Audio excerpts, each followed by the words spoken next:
Hi,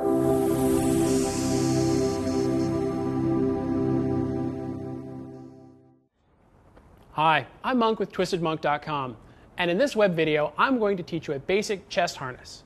But before we begin, remember, when playing with rope, always be sure to have a set of EMT shears on hand just in case you need to cut the rope. Now for this tie, I'm going to be using a 30-foot piece of Twisted Monk 6mm rope. First thing I'm going to do is I'm going to find my ends. I'm going to feel the rope until I find the middle of the rope. The middle of the rope is called the bite. Next thing I'm going to do is I'm going to find a lovely person to tie up, like my wife. Holding her hands at roughly chest height, I'm going to run the rope over the top of her breasts until the bite is sitting right in the middle of her back. I take the rest of the rope and I run that through the bite and I cinch. Going the opposite direction, I now go underneath the breasts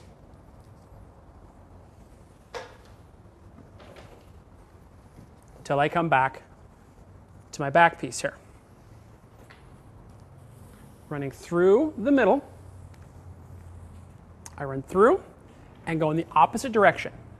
I now go another pass over the top of the breasts. What's important here is that I'm running the lines in parallel and not twisting them over themselves or over the previous pass. What happens is this creates a nice, flat, even surface of pressure. By twisting the ropes up, it's going to become uncomfortable. I return back to my middle.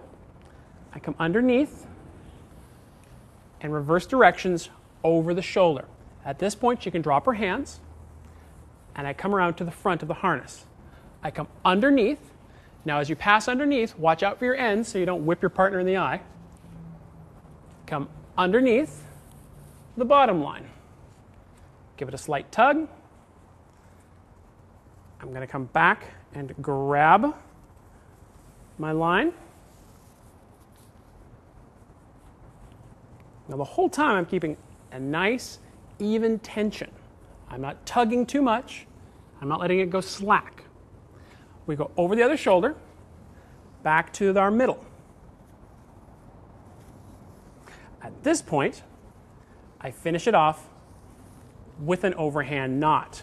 Depending on the size of the person you're tying, you may have a little bit of rope or a lot of rope left over. What you do with that is a matter of style. In this case, I'm going to finish with another overhand knot and let the rest hang.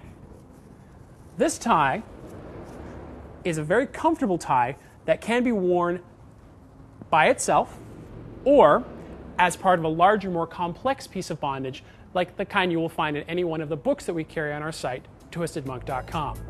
Remember, when playing with rope, always play safe, sane, consensually, and above all else, have fun.